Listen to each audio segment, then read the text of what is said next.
Now we're going to start the weaving. I find it's helpful to do a few rows of just plain weaving at the beginning, and that just helps to stabilise everything so that it doesn't unravel. So I'm taking a length of yarn, I'm going to use it double, and I've got enough to go back and forward about 3 or 4 times. Now you can just thread this with your fingers, that's absolutely fine, over and under, over and under. It can be quicker to use one of the wooden needles.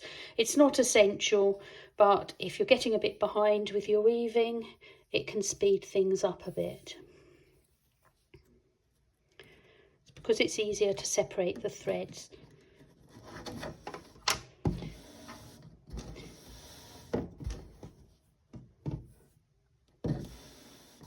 There's no need to tie it at the end, just wrap it over and poke it to the back of the work.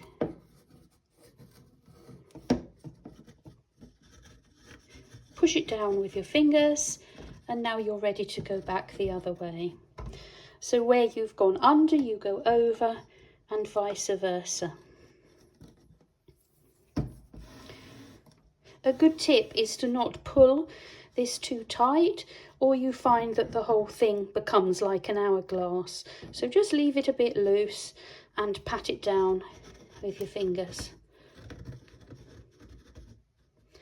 And keep going until you reach the other end.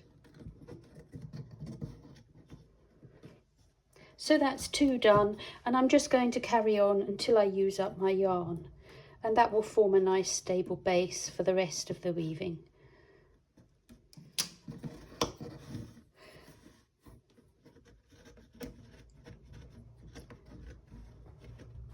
When I get to the end of my thread, I just continue until it runs out, and I poke the end to the back of the work. So I think that will do it. So at the back of the work, make sure it's not too tight,